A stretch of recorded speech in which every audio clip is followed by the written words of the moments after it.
आज की क्लास का हमारा जो लेक्चर टॉपिक है वो है हमारे पास डेटा टाइप्स। ठीक है।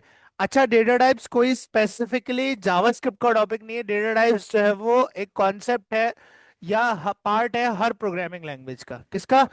प्रोग्रामिंग लैंग्वेज या स्क्रिप्टिंग लैंग्वेज आप कह सकते हो। ठीक है। डेटा टाइप्स सब में पाई जाती हैं। अब डेटा टाइप्स क्यों जरूरी है और ये कॉन्सेप्ट हर प्रोग्रामिंग लैंग्वेज में क्यों पाया जाता है, ये जानने की बड़ी नीड है सर। ठीक है। सबसे पहली बात, अगर तुम इनको सेपरेट करो तो इसमें तुम्हें दो वर्ड्स नजर आएंगे, एक डेटा और एक टाइप्स। डेटा कहते हैं इंफॉर्मेशन को। ठीक है। कोई भी चीज हो लिखी हुई, ABCD हो, 1 2 3 हो, किसी का नाम हो, किसी बिल्डिंग का नाम हो, कोई सेंटेंस हो, हर चीज क्या है? डेटा। अब डेटा हमारी नजर में किन किन फॉर्म्स में पाया जाता है, मैं आपको बोल के बता रहा हूँ। ये मैं आपको डेटा डिलीवर कर रहा हूँ और आप सुन के इस डेटा को अपने ब्रेन में स्टोर कर रहे हो, मेमोराइज कर रहे हो। बात समझ आ रही है? ठीक है। डेटा हम टेक्स्ट की फॉर्म में भी भेज सकते हैं, डेटा हम फाइल्स की फॉर्म में भी भेज सकते हैं, डेटा हम ऑडियो की फॉर्म में भी भेज सकते हैं। Video is also a data, image is also a data. ये सारी जो फॉर्म्स है किसकी फॉर्म्स है? डेटा की फॉर्म्स है। ठीक है। Everything is data. ठीक है। अगर मुझे इस फैन का नाम जानना है, वो भी क्या है? डेटा है। ठीक है। मैं लाइट बोलता हूँ, लाइट इज ऑल्सो डेटा। ये सब डेटा है। हम चली दुनिया में डेटा के ऊपर है। ठीक है। तो आपके पास जो हम लोग रटी हुई डेफिनेशंस पढ़ते हुए आ रहे हैं कि data is a collection of raw facts and figures. अब आपके पास डेटा, आप कहो सर कि डेटा को इंफॉर्मेशन होनी चाहिए। नहीं, इंफॉर्मेशन और डेटा में फर्क है। अगर मैं लिखता हूँ 1 2 3, इसका कोई मीनिंग नहीं बनता, इसका कोई मीनिंग नहीं बनता। लेकिन अगर मैं ABC लिखता हूं, इसका भी कोई मीनिंग नहीं बनता। मैं ये इस तरह से लिखता हूं, इसका भी कोई मीनिंग। लेकिन लिखा है तो डेटा मौजूद है, स्टोरेज कंज्यूम करेगा। बात समझ आ रही? डेटा तो ये भी है। ठीक है। लेकिन अगर मैं लिखता हूं कुमेल, तो ये एक डेटा तो है लेकिन ये मीनिंगफुल डेटा है, और मीनिंगफुल डेटा को हम इंफॉर्मेशन कहते हैं। क्या कहते हैं? इंफॉर्मेशन। यानी कि डेटा टाइप्स के अंदर इंफॉर्मेशन की बात नहीं हो रही। मतलब जरूरी नहीं है कि डेटा के अंदर हमारे पास मीनिंगफुल चीज है, जिसका मीनिंग नहीं है वो भी क्या है? डेटा है। ठीक है। अब टाइप्स कहते हैं किस्मों को। किसे कहते हैं? किस्मों को। अब ये बोल रहा है कि जो डेटा आप लिख रहे हो 1 2 3 4 XYZ, कुमैल, कराची, लाहौर, कोई सेंटेंस लिख रहे हो, अब इसकी किस्में। अब इसकी किस्में क्यों है? देखो, यूजुअली अल्लाह ताला ने हमारा ब्रेन इतना स्ट्रांग बनाया है कि हमसे अगर कोई सवाल करता है या कुछ पूछता है या हम कुछ रीड करते हैं या सुनते हैं, तो हम ऑटोमेटिकली उस डेटा की टाइप का अंदाजा लगा के रिस्पॉन्स देते हैं। ये हमारे ब्रेन में इतनी अच्छी कैपेबिलिटी है। अब मुझे एक बात बताओ कि अगर मैं इससे ही सवाल करता हूं, क्या नाम था तुम्हारा? तलाल। तलाल से सवाल करता हूं कि तलाल तुम्हारी एज क्या है, तो क्या तलाल जवाब देगा मेरा नाम तलाल है? ये जवाब देगा? तलाल के जवाब देगा 18 19 21। तलाल ने मेरी बात सुन के, उसके ब्रेन को पता है, तलाल को सोचना नहीं पड़ेगा, ये उसे अंदाजा नहीं लगाना पड़ेगा कि मैं इसको किस डेटा की किस्म में रिस्पॉन्स दूं, क्योंकि हमारा ब्रेन इतना स्ट्रांग है। ठीक है। अगर मैं इससे पूछता हूं कि तुम्हारा नाम क्या है, तो क्या जवाब दोगे? अब्दुल्ला नाम है मेरा। ठीक है। अगर मैं पूछता हूँ फॉर एग्जाम्पल, मुसव्वर तुमने मैट्रिक कर लिया या नहीं कर लिया, तो तुम जवाब दोगे हाँ या ना में। किस फॉर्म में जवाब दोगे? कि सर हाँ कर लिया या ना नहीं कर लिया। तो इसको कैसे पता कि सर इस तरह से रिस्पॉन्स देना है? क्योंकि इसका ब्रेन इतना केपेबल है। देखिए, ये सोचना नहीं पड़ता, लेकिन ये मशीन है सर। ये डेटा की किस्म का अंदाजा जब तक नहीं लगा सकती जब तक आप इसको खुद नहीं बताओगे कि डेटा की किस्म क्या है, या डेटा की फॉर्म क्या है। अब डेटा की फॉर्म अगर हम खुद से, अब ब्रेन पे अगर जोर डाल के सोचें, तो हम डेटा की फॉर्म में अल्फाबेटिकल ऑर्डर में भी जवाब दे रहे होते हैं। ठीक है। हम नंबर्स का भी यूज कर रहे होते हैं। अब नंबर्स की भी कई फॉर्म है। नंबर्स टाइम के अंदर टाइम की फॉर्म में दे रहा हूँ, नंबर्स को मैं डेट की फॉर्म में यूज कर रहा हूँ, नंबर्स को मैं सैलरी की फॉर्म में यूज कर रहा हूँ, नंबर्स को मैं पैसों की फॉर्म में यूज कर रहा हूँ, नंबर्स को मैं एनालिसिस की फॉर्म में यूज कर रहा हूँ, मैं एडिशन कराने के लिए नंबर्स को यूज कर रहा हूँ। ठीक है। ये इसकी फॉर्म्स है। अब नंबर्स की भी कितनी फॉर्म्स हो गई? बात समझ आ रही? तो सर हमें ना इस मशीन को ना बताना पड़ता है कि डेटा किस किस्म का है, और मैं तुम्हें किस किस्म के डेटा में इनपुट दे रहा हूँ और मुझे किस किस्म के डेटा के अंदर आउटपुट चाहिए। इसको ये चीज नहीं पता। तो ये कहलाती है डेटा की टाइप्स, यानी डेटा की इकसाम। ठीक है। अब डेटा की इकसाम आपके पास जावास्क्रिप्ट के अंदर दो कैटेगरीज में डिवाइडेड है। कितनी? दो कैटेगरीज में डिवाइडेड है। सबसे पहले कैटेगरी है आपके पास प्रिमिटिव डेटा टाइप्स। कौन सी है? प्रिमिटिव डेटा टाइप्स, या जिसको हम स्केलर डेटा टाइप्स भी कह सकते हैं। क्या कह सकते हैं? स्केलर डेटा टाइप्स, और दूसरे आपके पास नॉन प्रिमिटिव डेटा टाइप्स। कौन से? नॉन प्रिमिटिव डेटा टाइप्स, या जिसको हम कॉम्प्लेक्स डेटा टाइप्स या डेटा स्ट्रक्चर्स भी कह सकते हैं। बात समझ आ रही है? ठीक है। अगर आपको कोई बोले कि स्केलर डेटा टाइप्स क्या होती है, तो आपने समझ जाना है किसकी बात कर रहा है। प्रिमिटिव, प्रिमिटिव कहते हैं ओल्ड को, प्रिमिटिव कहते हैं ओल्ड को। ठीक है। तो आपके पास जो जावास्क्रिप्ट में ओल्ड डेटा टाइप्स थी और फिर नई डेटा टाइप्स जो आई वो सारी कैटेगराइज हुई हैं।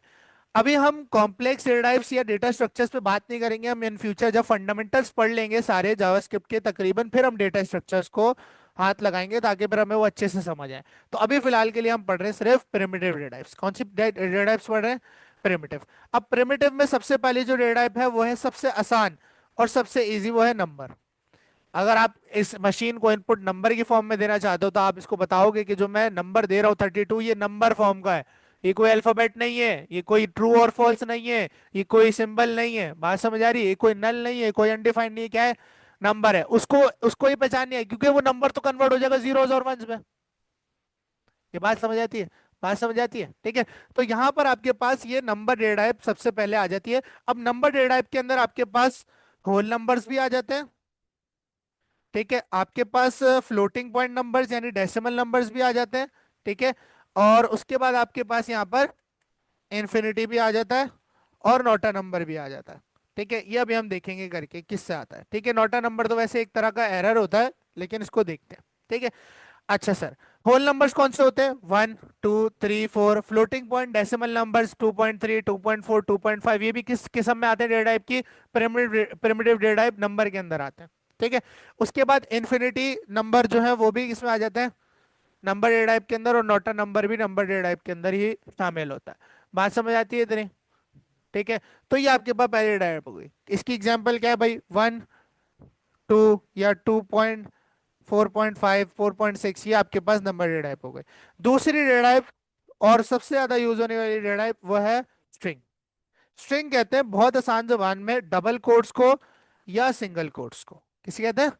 आप इसके बीच में डबल कोट्स या सिंगल कोट्स में प्रोग्रामिंग के अंदर जो कुछ भी लिखते हो, क्या लिखते हो? जो कुछ भी लिखते हो वो स्ट्रिंग डेटा टाइप में होता है। किस डेटा टाइप में होता है?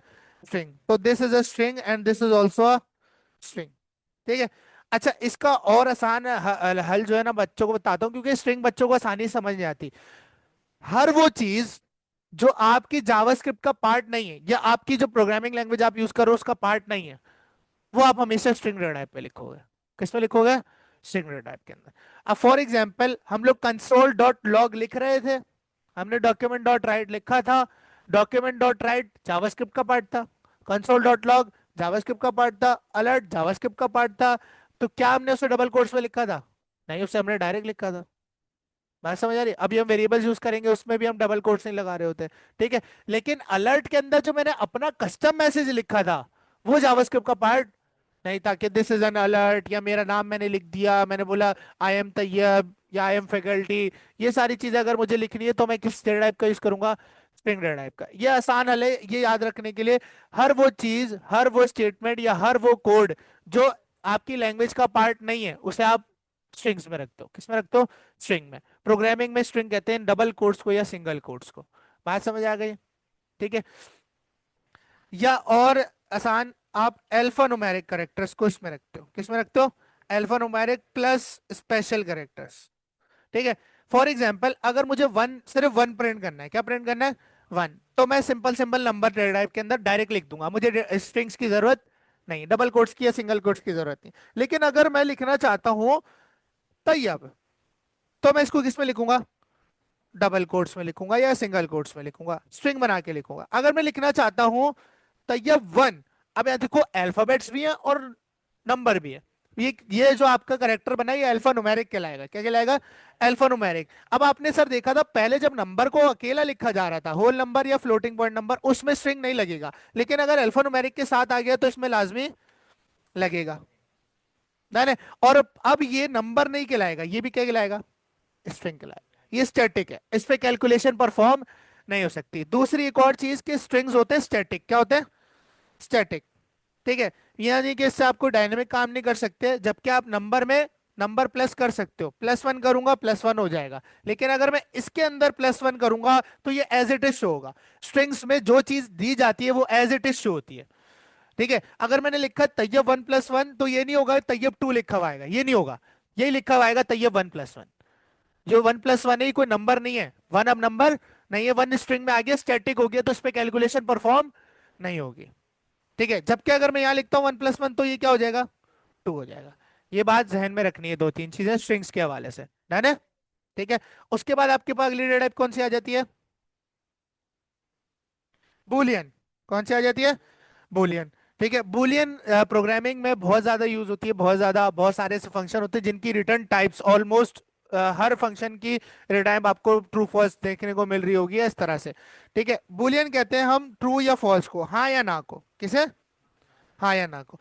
अगर इन फ्यूचर मैं कोई ऐसी स्टेटमेंट लिख रहा हूँ, फॉर एग्जाम्पल, अगर मैं चाहता हूं कि ये, मैं चाहता हूं कि आपके पास दो बंदों की एज है मेरे प्रोग्राम के अंदर, कितने बंदों की एज है, दो बंदों की एज है, एक एज है मेरे पास कुमैल की, एक एज है तलाल की।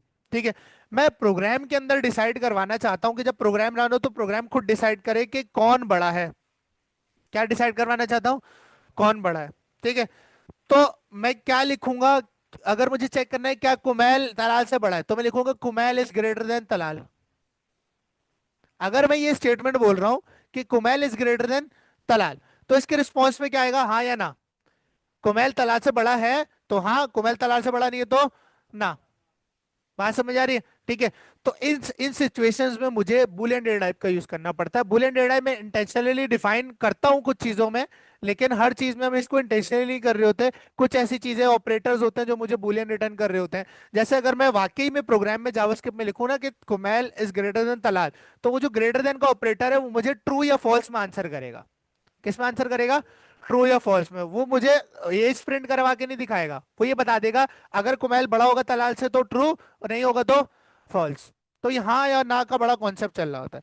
ठीक है, तो ये चीज हमारे पास बुलियन वैल्यू कहलाती है, क्या कहलाती है, बुलियन, ट्रू या फॉल्स। ठीक है, या जिसको हम जीरो या वन भी कह सकते हैं, क्या कह सकते हैं, जीरो या वन। ठीक है, अब यहां पर आपके पास अगली जो डेटा टाइप है वो है अनडिफाइंड। क्या होती है, अनडिफाइंड डेटा टाइप का मतलब होता है the value is missing, the value is missing. ठीक है, सिंपल।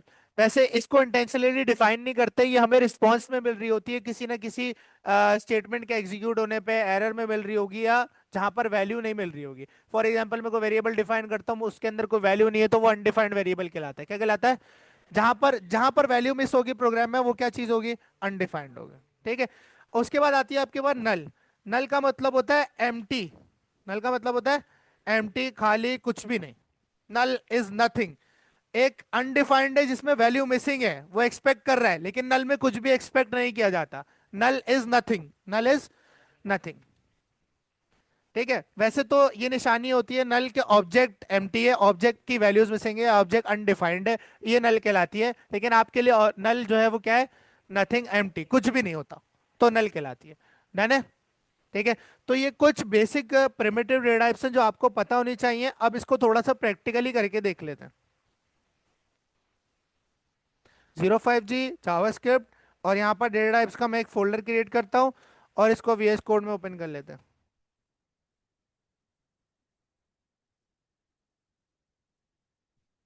एक फाइल क्रिएट करता हूँ यहाँ पर index.html नाम से, और इसके अंदर मैं डायरेक्ट स्क्रिप्ट लिखूंगा। क्या लिखूंगा, डायरेक्ट स्क्रिप्ट का टैग लगा सकता हूँ। ये कौन सी जावास्क्रिप्ट है, इंटरनल जावास्क्रिप्ट है। कौन सी है, क्या मुझे अभी बॉयलर प्लेट से काम है, क्या मुझे बॉडी यूज करनी है, क्या मुझे HTML यूज करनी है, तो मैं डायरेक्ट स्क्रिप्ट का टैग लगा सकता हूँ उसमें। बात समझ आ रही है। ठीक है, अभी फिलहाल के लिए। अच्छा, सर आपने कहा अगर हम नंबर लिखते हैं 5, तो ये कौन सी डेटा टाइप है, नंबर। कौन सी है, नंबर। नंबर को इंटीजर भी कहा जाता है, क्या कहा जाता है, इंटीजर भी कहा जाता है। ठीक है, लेकिन जावास्क्रिप्ट में इसे नंबर ही कहते हैं। मैं लगाता हूँ यहाँ पर लॉग, और लॉग लगाने के बाद इसमें प्रिंट कर देता हूँ 5। क्या प्रिंट कर दिया मैंने, 5। तो आपको लॉग के अंदर 5 देखने को मिलेगा।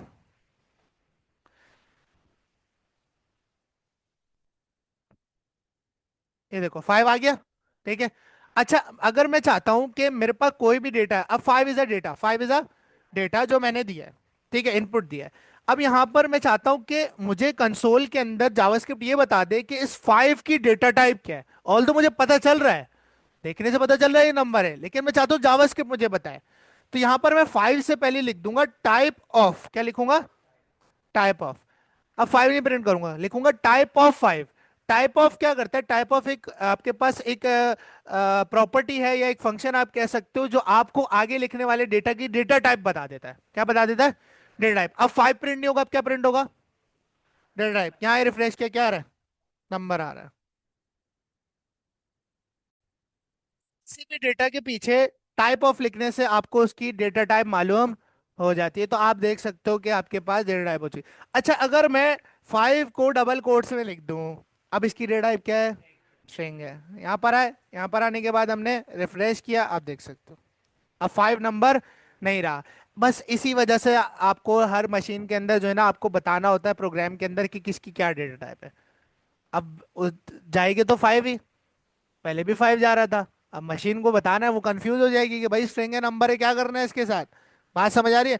तो ये आपको बताना होता है। स्ट्रिंग लगा दिया तो वो समझ जाएगा स्ट्रिंग है, और हटा दोगे तो वो समझ जाएगा नंबर है। अच्छा, अगर मैं +5 के साथ इस तरह +5 लिखूं, ठीक है देखो, और टाइप ऑफ हटा दूं ताकि ऑपरेशन परफॉर्म हो, वरना मुझे डेटा टाइप मिल रही होगी। ठीक है, मैंने क्या किया, स्ट्रिंग 5 के अंदर प्लस किया किसे? नंबर 5 को। आओ चेक करते हैं आउटपुट क्या आ गया। 55 आ गया। ठीक है, ये कॉन्सेप्ट भी पढ़ाऊंगा। इसे कहते हैं कॉन्केटिनेशन। कॉन्केटिनेशन क्या होता है? अगर आप किसी और डेटा टाइप को किसी और डेटा टाइप से प्लस करते हो, तो अगर आपने बीच में प्लस का सिंबल लगाया तो वो ऐड नहीं होते, वो कॉन्केट हो जाते हैं। क्या हो जाते हैं? कॉन्केट कहते हैं जोड़ने को। कॉन्केटिनेशन कहते हैं जोड़ने को। तो उसने क्या किया, इस 5 को उस 5 के साथ जोड़ के लिख दिया। ठीक है, लेकिन ऑपरेशन परफॉर्म नहीं हुआ। इससे पता चलता है कि स्ट्रिंग्स के ऊपर कैलकुलेशन परफॉर्म नहीं हो सकती। ठीक है। अच्छा, वहीं पर अगर मैं ये 5 से स्ट्रिंग हटा दूं, अब क्या होगा? अब आएगा सर आपके पास 10। बात समझ आती है? ठीक है, स्ट्रिंग्स होते हैं स्टैटिक, जैसा दिखाओगे वैसे ही नजर आएंगे। डन है? ठीक है, तो सर हमने स्ट्रिंग भी पता कर ली। अच्छा, स्ट्रिंग के बाद क्या है आपके पास अगली? बुलियन। क्या है? बुलियन। ठीक है, बुलियन आपके पास ट्रू फॉल्स होती है। ट्रू लिखोगे तो ट्रू, फॉल्स लिखोगे तो फॉल्स। अगर इसकी डेटा पता करनी है तो इससे पीछे क्या लिख देंगे? Type of true. Type of true क्या होगी? क्या होगी? बुलियन। क्या होगी? बुलियन। ठीक है, ये आपके पास टाइप ऑफ ट्रू हो गई। उसके बाद आपके पास आ जाती है अनडिफाइंड, या फॉल्स भी देख लो यहाँ पर आप। फॉल्स अगर मैं यहाँ लिखूं तो फॉल्स भी आपके पास टाइप ऑफ फॉल्स बुलियन है। ठीक है, नेक्स्ट आपके पास क्या आ जाती है? अनडिफाइंड। अनडिफाइंड इंटेंशनली लिख नहीं सकते। अगर कोई चीज कि कहीं कहीं पर वैल्यू मिसिंग होगी तो वहां पर अनडिफाइंड आ जाएगा। लाइक वेरिएबल में दिखाऊंगा ये मैं तुम लोगों को। ठीक है, अगर तुम यहाँ अनडिफाइंड लिखोगे। अच्छा, एक मजे की बात, मैंने लिखा है डेटा टाइप बताओ किसकी? अनडिफाइंड की। आओ यहाँ देखते हैं क्या आती है। क्या आ रही है? अनडिफाइंड। ठीक है, उसके बाद आपके पास अगर मैं यहाँ लिखता हूँ नल की, किसकी? नल की। तो नल की डेटा टाइप क्या आ रही है? ऑब्जेक्ट। मैंने अभी तुम लोग को बताया था कि अभी फिलहाल के लिए इतना जान लो कि नल इज एम्प्टी। अदरवाइज नल का ताल्लुक जो है वो ऑब्जेक्ट के एम्प्टी होने से। है ना? ठीक है, तो नल की अपनी डेटा टाइप क्या होती है? ऑब्जेक्ट। ये थोड़ा कंफ्यूजिंग है जावास्क्रिप्ट, कि नल एक खुद डेटा टाइप है और नल की अपनी डेटा टाइप ऑब्जेक्ट है। नल की अपनी डेटा टाइप क्या होती है? ऑब्जेक्ट होती है। ठीक है, तो नल हम नल और अनडिफाइंड हम इंटेंशनली यूज नहीं कर रहे होते, बाकी डेटा टाइप्स हम इंटेंशनली यूज कर रहे होते हैं। ठीक है, या तो ये हमें वैल्यू मिसिंग होने पे अनडिफाइंड मिलता है या खाली रखने पे नल मिलता है ना, प्रोग्राम के अंदर। तो सर ये कुछ है आपके पास। अब थोड़ा सा डिस्कशन करते हैं डेटा टाइप कन्वर्जन पे। किस पे? कन्वर्जन यानी कन्वर्ट करना। किसी एक डेटा टाइप को दूसरी डेटा टाइप पे कन्वर्ट करना क्या कहलाएगा? कन्वर्जन कहलाएगी। अब कन्वर्जन करने के लिए आपके पास कुछ कंस्ट्रक्टर फंक्शंस आते हैं। क्या आते हैं? कंस्ट्रक्टर्स आते हैं, या आप उन्हें फंक्शंस कह सकते हो। क्या कह सकते हो? फंक्शंस या मेथड्स आते हैं जो आपको किसी एक डेटा टाइप को दूसरी डेटा टाइप में कन्वर्ट करके देते हैं। एक मिसाल लेते हैं यहाँ पर। मेरे पास एक नंबर लिखा हुआ है 5। मैं चाहता हूं इंटेंशनली इसे स्ट्रिंग में कन्वर्ट किया जाए यूजिंग कंस्ट्रक्टर। स्ट्रिंग में से कन्वर्ट तो कर सकता हूं इस तरह से, लेकिन मैं चाह रहा हूं कंस्ट्रक्टर की मदद से इसे कन्वर्ट करूं किसमें? स्ट्रिंग में। किसमें? स्ट्रिंग में। तो एक काम करता हूं कि आपके पास मैं कंसोल डॉट लॉग लगाता हूं। क्या लगाता हूं? Console dot log. और अगर आप चाहते हो कि एक नंबर है और उसको आप स्ट्रिंग में कन्वर्ट करना चाहते हो, तो उसके लिए आपके वो फंक्शन आता है स्ट्रिंग का। किसका? एस कैपिटल के साथ। ठीक है, जैसे ही आप इसके राउंड ब्रैकेट ओपन करोगे, आपसे वैल्यू मांग रहा है, मैंने इसको वैल्यू दे दी 5 या मैंने 10 दे दी, 510। 510 प्योरली एक नंबर है इस वक्त, इसमें कोई डबल कोट सिंगल कोट्स नहीं है। लेकिन क्योंकि मैंने इसको एक स्ट्रिंग फंक्शन के अंदर रखा है, तो ये कन्वर्ट हो जाएगा एक स्ट्रिंग के अंदर। किसमें कन्वर्ट हो जाएगा? स्ट्रिंग के अंदर। अच्छा, उससे पहले मैं तुम्हें एक निशानी दिखा दूं जिससे तुम्हें पता चल जाएगा, अंदाजा हो जाएगा।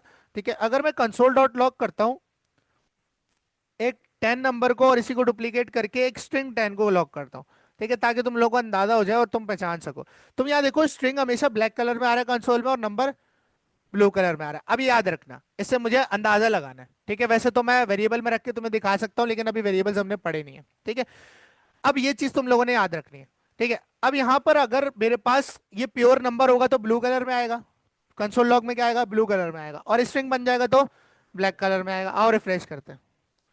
अब 510 एक नंबर नहीं रहा। स्ट्रिंग के फंक्शन ने 510 को किस में कन्वर्ट कर दिया? एक स्ट्रिंग में कन्वर्ट कर दिया।